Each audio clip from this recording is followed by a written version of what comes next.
That's a great one from Queen and David Bowie, Under Pressure. Now we've got a studio full of people this morning. I've got with me Michael, who is kind of co-hosting with me this morning, and he'll be hosting his own show at some stage in the future, in the very near future. Good morning there, Michael. How are you? Good day. I'm fantastic. Thank you very much for asking. Yourself? I'm very well. And we've also got Brendan here, who is going to be talking with us about crypto and cryptocurrency. Is that right, Brendan? Correct, mate. The only thing that's incorrect with that statement is my name is Brandon. Brandon, my apologies. I've got it all my life. It's all good. I've been Brenton and all kinds of things. It was like when I first moved here as well. I was a Michael, and they kept saying, who? What? Where? And I went, Michael. And they went, Michael. And I was like, yep, that's it. It's got to get the accent on, As long as we're not called late for breakfast, as they used to say. Okay, Brandon, crypto. I've got to, confess I really don't know much about it. Tell me what crypto is. Well, crypto was started, the first crypto was Bitcoin. That was basically the first adventures of it. And from there it's grown into its own industry. It was basically started as a response to the global financial crisis, the GFC, and people were seeing holes in traditional finance and how it's been manipulated and how central governments, take control of it and that sort of thing. So from the invention of Bitcoin, a whole ecosystem has sprouted out over the last 10, 12, 15 years, it basically started with Bitcoin, but then we've gone into other different protocols like Ethereum, Cardano, Polygon, Matic, and so now it's its own ecosystem for decentralized finance, but also for investment, obviously. But within that ecosystem, you've got things like loans where you don't need banks anymore. You can basically just put up your own crypto.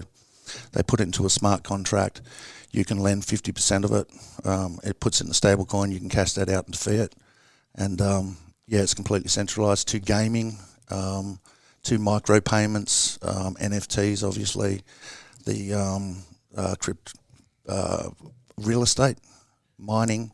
So everything in the traditional finance is now, with this emerging technology, is going into cryptocurrency and blockchain. And with that emerging technology, what, from my knowledge of it, is it's the actual blockchain is the actual disruptive technology on that, because you're ultimately then releasing the third party or the need for someone else to manage thus finances, hence the banks, etc. And with that technology, you're able to go independently, person to person, and contract that throughout that. Is that right? Yeah, 100%. So it's peer to peer. Yeah. So we don't need banks anymore. We literally don't need banks anymore.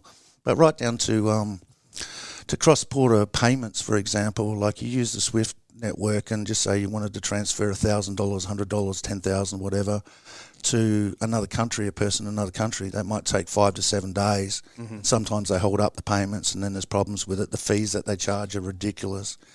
Whereas I can send Bitcoin, XRP, Ethereum, Chainlink or whatever it is to another party across the world, and it'll be there within minutes, So there's that, and also micropayments, like the music industry are breaking right into cryptocurrency, where they're doing things like they've got platforms where people can listen to their music, and instead of, it's sort of pay to play, it's the same concept as gaming, where, say for example, you want to listen to a song, and you can listen to that song and it will cost you 0.0001 of a cent. If you try to transfer 1 cent to somebody in traditional finance, it'll probably cost you $3. You know what I mean? Yeah. So there's no point. So now you can actually, even with the gaming and the streaming, people can, for the length of time that they watch, if it's 45 minutes or 4.5 minutes, they actually pay for that time. Mm-hmm. But they do it in micro payments. So Brandon, you've outlined a number of benefits there. What are the risks around this as well? In crypto, there are risks. There are rug pulls, there's scams, there's all manner of stuff because it's not. Tell me what a rug pull is. I know what that is. I know what that is. I know what that is. Well, I don't. Do you know? Oh, wait here. A rug pull is basically a crypto because, say for example, everything is transparent and it's on the blockchain, including the code, right? So you'll get, say, Ethereum, for example, and they can get the entire code off Ethereum, and then they can change the protocol. Ethereum runs in 10-minute blocks. They can go, okay, and they have an inflation rate of so much, and they distribute so much. You can get that code, copy it, literally just copy it. It's all open source. And put a different symbol on it, a different ticker, change it from 10 minutes to 5 minutes, and the inflation rate from 2.5% to 3.8%, a distribution of 10,000. Call it something, bada bing, you got a crypto. You can literally create a crypto with 2 or 3 people that know what they're doing in an afternoon. So that's a very technical way of placing it. I can come it right down. So basically, imagine that you've got individuals, they understand the benefits that can be had. Yeah? Yep. They start a project in respect to getting some hype around this kind of like on the bandwagon of what the benefits are. However, there's no actual benefit realization or future planning for the project to go live. So they get all the investment to actually do the project. They get all the investors in to actually buy and think that they're going. And then guess what they do? Boom. They pull the rug right from underneath it, and everybody disappears into, the unknown, and no one's left with anything. And that kind of thing does really heighten the risk for many individuals to start to even look into the cryptocurrency, NFT, metaverse, and everything else that's coming. However, it is not only coming, it's already here, and it will eventually consume everybody. And we'll see, I think earlier on I was kind of almost compared it to the printing press, where all those years ago we had, people come along and say, we're just going to print money now. We're literally just going to do this. So if you could imagine it on the same scale as that invention of blockchain, and then realize where that's going to, I think it's very important for everybody to understand that even if you don't dive right in, dip your feet into it, because your kids, it'll be here forever. Well, on that, when we're talking about inherent risks, what I like about protocols and there was so much that you just said there, so I'm going to kind of break that down. Is one, you have it's certified in code, which means that if you have a crypto that has a certain distribution inflation rate, or it's a certain protocol that does a certain thing, nobody can go along and now change it. They can't just print more coins, right? So you've got what's called a cap or a limited supply. In fiat currency, like the Federal Reserve, in the last 18 months has printed more money than they have in the last 42 years. Right? Now that is going to cause hyperinflation, the breakdown of the supply chain worldwide, and what we've gone through in the last 2 years. That's why you're getting a lot of institutions now that are looking at, and they've got, say, $10 billion or whatever, that's in fiat. They're shifting it into things like Bitcoin and cryptocurrency to hedge against inflation, right? So when you do have things like rug pulls, but how I generally get people in, because I've had people from Uber drivers to stock guys to real estate guys, even a few bankers, which is my favourite. I love red pilling them. Right? From all varieties, and even with big stock guys or real estate guys, I say, listen, liquidate 5% of your portfolio that you're in profit in. Don't do it while you're down, obviously, and put it into crypto, and then see how it performs. Now, the best way to get someone involved in the crypto is you put $100 in. Now, once you got money involved in something, you start to study it a bit more. Yeah, you know what I mean? Because you got skin in the game. Bit of skin in the game helps, doesn't it? Yeah, that's right. And I'm like, just hedge yourself in. Don't go all in and go, oh, great, I've got all this money, I'm just going to pile it all in. It's what's called dollar cost averaging, where you sort of buy it like once a week, every Thursday or something like that. So the price goes up and down all over the place, but you've averaged in. So it's a hedge against the dollar, but it also gives people are different time horizon. We're sort of going in the financial things. I will veer back to what crypto and why it's important and that. But for example, you get someone that is a young Uber driver or stacks, things at shelves at Coles, or a carpenter or a plumber or a guy that sells real estate or whatever. And you sort of just go, listen, the $80 or $120 that you've got a week, that's liquid, that you kind of can save with. Instead of putting it in the bank, buy Bitcoin or cryptocurrency. Because I'm not allowed to give financial advice because I'm not a financial advisor.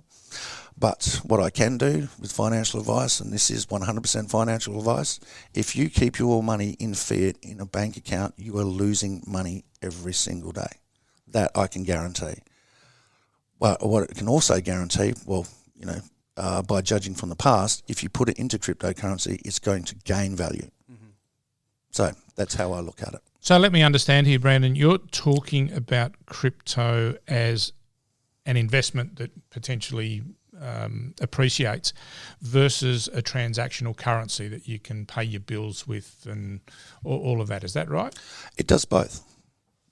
For example, I can buy an apartment in Dubai with Bitcoin.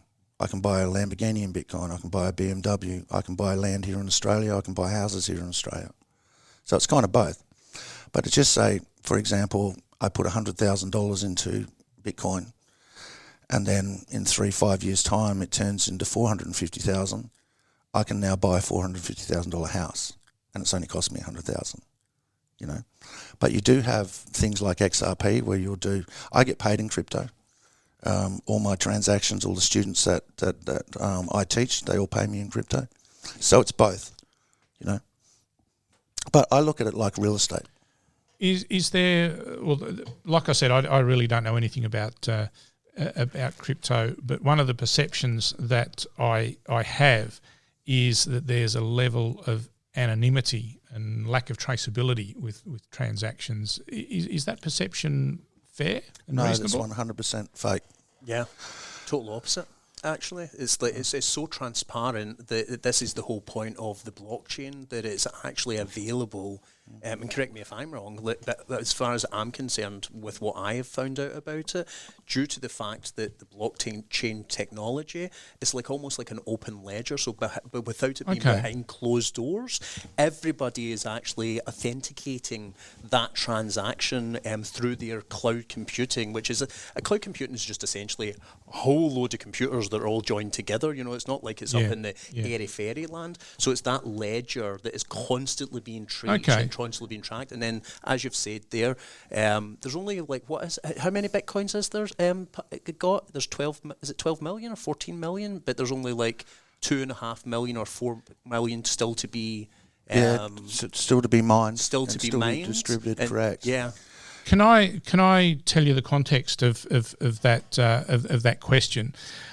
Is because a couple of years ago, within my business outside of IPL, I came into work one day and our server and IT system had been hacked.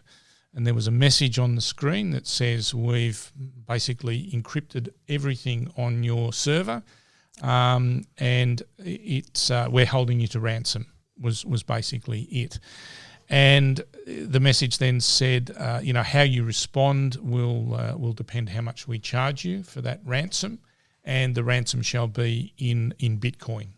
And when I talked to our IT people, they said, yep, that's a fairly common occurrence.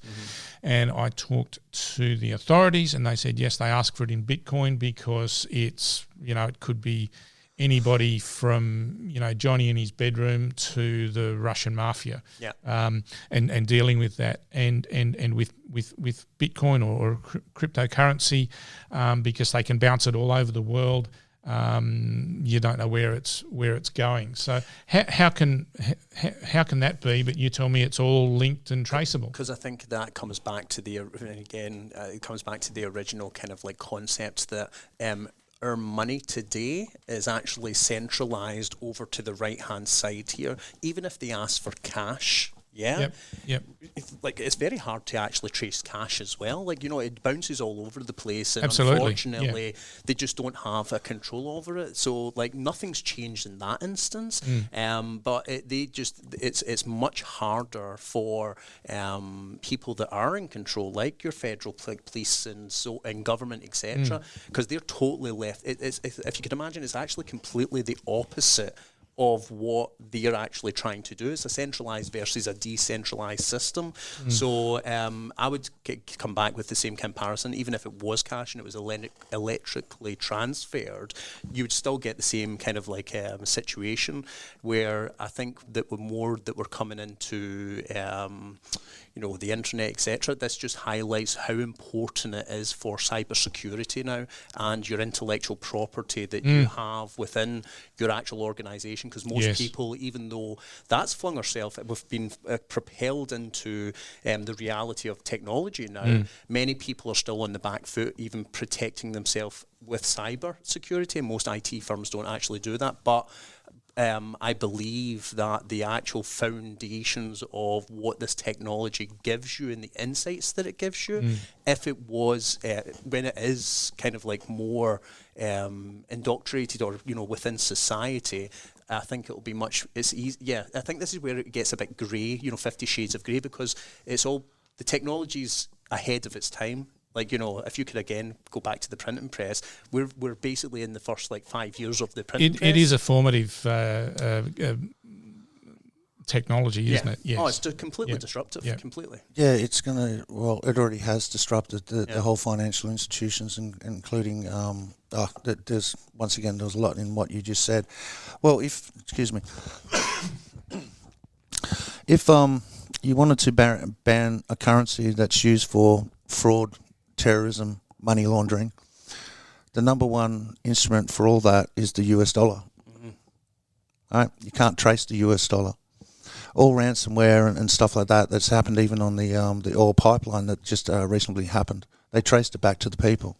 Anyone that's buying anything off the darknet or doing any illegal transaction, Bitcoin is the last thing that you would want to use.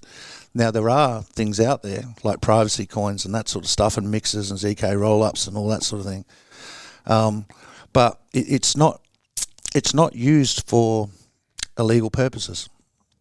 It's just not. You would have to be foolish to do it, because it's on the blockchain, and once it's on the blockchain, that transaction is there forever. All right. Like you have a transaction, just say, I got $100 million and I transfer it to the Cayman Islands through whatever. They can go back and erase them records. You can't erase anything that's on the blockchain. Yeah. Right, and they're also doing things which I think would be fantastic, is they're putting the voting on the blockchain. So it's completely transparent. And that's the bit that it really interests me. It's not just tied to currency. It's like a transactional kind of.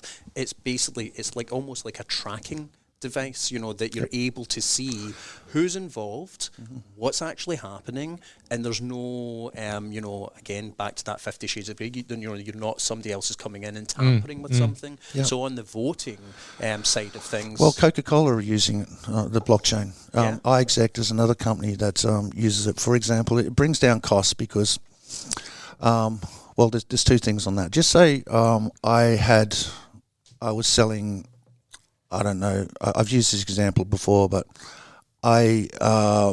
John Deere tractors.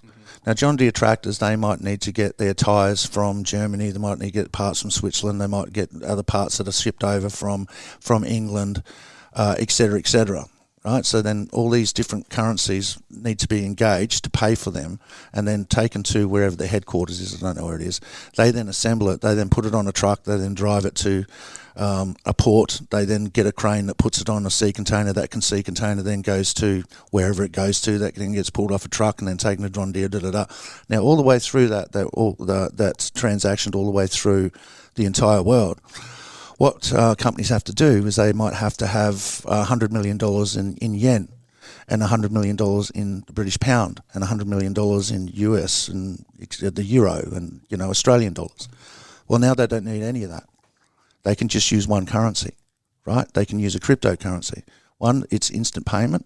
but also it gets that liquidity, that hundreds of millions of dollars that are tied up in foreign exchanges. They can now get all that, and they can build bigger factories. They can invest more in technology. See, it frees up the liquidity that's required to do that. Also, on the blockchain, they're doing things with Coca-Cola, for example. You will have a truck driver that has a certain route, and all the venting machines, that's his job, fills up vending machines, and he needs 16 Cokes out of this one, 8 lemonades, out of that one, and then all the way through his whole run. Well, on the computer, on the blockchain, it will tell you that he needs 132 Cokes, 80 lemonades, and then the computer then tells the factory that, and they actually load up the exact amount onto that truck, right? So they're not just putting pallets on there, and he comes back with half of it's empty. It's half of it's still full. But also now what they can project in real time is the consumers, how much has been consumed, and then also in the different areas. So the blockchain is right across every form of commerce at this stage. And I think that's the association and why I got really interested in the blockchain, because, as you said, kind of Bitcoin was the introduction, the main kind of here it is technology. It was a perfect use case. Perfect use case.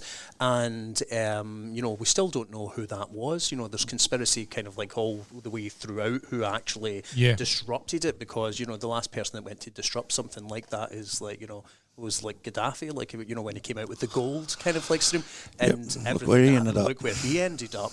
So for me, seeing that kind of because that's what it was. It's challenging the way we currently, or not even we currently do business, the way that business is currently conducted, and we just have to fall into those rules. And what this is giving is empowering almost the individual with the other individual to say, well, there's no actual need for that, and you're getting better insights, and you're getting better kind of actual knowledge on how to do what you want to do in any form of business, in any sense. It's 100% sovereignty. Yeah. So we're talking about all of this disruption, technology and everything like that.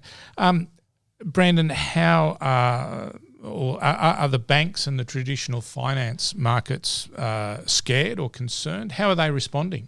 They're responding how every multinational corporation does. They're trying to legislate it, which is just hilarious. If you listen to what's happening in the US Senate at the moment, it really displays how ignorant and misinformed the senators are and politicians are. They're just asking the most banal, bizarre, incorrect questions that you can ever imagine. It's truly embarrassing. That's...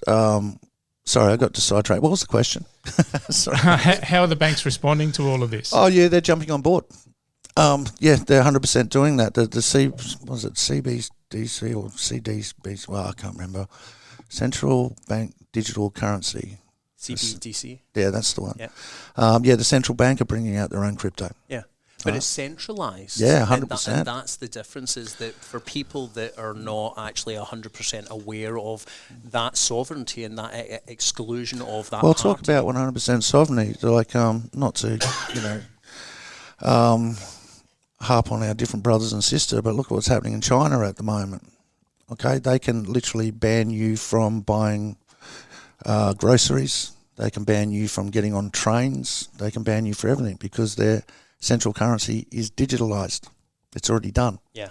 So if the CBDC, whatever comes out with the Federal Reserve and all that sort of stuff, I wouldn't be touching it with a barge pole, because that gives you control. They can freeze your bank account. The G12, because we've seen that in Canada happening. Oh, and yeah. We've also seen, I think, is it the G12 in the UK, who basically have, again, came out with this model, governments and banks, etc., but almost kind of said, rather than paying you cash, we're almost going to give you tokens to buy, bread and necessities. So then all of a sudden, once this technology that kind of goes into that realm, if it is with this one to the right, they basically, ultimately what it's saying is that employers and government will be able to decide what you will be able to pay. It's a bit like the old food stamps, isn't it? Yeah, exactly. It's exactly like that, because you control. It's controlled. So this other technology this other way to the left is basically saying, no. We want to have free will in respect to how we manage our money, how we transact, how we actually do business with each other. So we're willing to actually invest heavily into the blockchain in this manner, not in a centralized manner, in a decentralized manner. And that's the interesting thing for me within this whole thing. I think that's what many people miss, is that they get caught up too much on, you know, all the different elements. But it's actually, for me, is that main battle at the moment of what roads are people going to go down. And I feel from you're kind of out expressing to people, listen, here's some information. I've been doing it for X, Y, Z, and this is the real cause that might happen if you choose to go down the centralised one, because there will be a battle. Oh yeah, 100%, and it's already happening. Yeah. But what I love about governments is they're ineffective and they're slow and they're very bad at what they do. You know, like by the time that they, especially when it comes to technology. I can remember a similar quote from Kerry Packer many years ago. Yeah, that's right. When he was, that's right. When he had that hearing, and they were talking about how much tax he was saving, and he you're goes, not doing it very well. That's right. Why would I give it to you? Because you'll just waste it. Speaking of such things, let's take a little break now, and I think here's a very pertinent song from the Flying Lizards. Talking all things money, well, actually not money, crypto, Bitcoin, all those sorts of real money. What do they call them? Non-fungible tokens, NFTs. Yes. Yes. Now, Brandon, we've talked a lot generally about crypto and everything, and you're obviously immersed in it, eating, sleeping, and breathing it. You have a business involved in it. What do you do within that? Tell me more. Well, what we do at Orange Rick Road is we help everyone out from a noob, right? That's the saying in crypto, a noob, a new person. I'm a noob. Right? Yeah. So someone exactly like yourself, right? That just goes, what is this Bitcoin magic internet money this thing? This jiggery pokery Bitcoin stuff. Tell me all about it. What's this bloody blockchain, my collie? And we just go, okay, let's start from the basics. Like, how do you sign up to an exchange? How do you KYC? It's know your customers, the government regulation. How to connect your bank account, how to buy crypto. We give advice on how to do, we give suggestions rather than advice on which cryptos to buy, how to store them correctly, the technology behind it. Then on the website, we've got an FAQ, frequently asked questions. It's got about 15, 25, 10-minute videos on different things, like what a DAO is, right down to proof of work, proof of stake. And people just go down their own rabbit hole and they go through their own time. Then we do the academy, which is taking people right from a beginner all the way through until they're at a stage. I think it's a 7-step program, but we mainly do one-on-one. So it's what I found when I first started about 4 or 5 years ago, was there's that much information on YouTube and 4chan and Reddit and stuff like that. You can really get lost and you can really get sort of scammed. And what I did was I kind of just turned around and said, what I would have really liked when I first started was someone to show me, go here, click here, this is what this means. And then I go, but what about this? And I'd ask questions. And that's what I like about teaching, when I know that the client is switched on, is when they start asking questions. They're not just going, yeah, okay. So you're explaining it to them, like what a seed phrase is. Someone will go, but what happens if I lose my phone and it's all on my phone? Well, that's what a seed phrase is, right? Then we have newsletters that go out. We also run things on Zoom meetings for different protocols. So we'll have someone on that represents a certain crypto or a protocol. They do a presentation. We invite everyone. They do a presentation. Normally goes for 20, 25 minutes. And then we opened up a Q&A so people can directly ask the people that are involved in the project, what does this mean? How does this work? So it's very much one-on-one. So if he's a noob, what am I? I'm not sure what you are yet, brother. So but I'm here.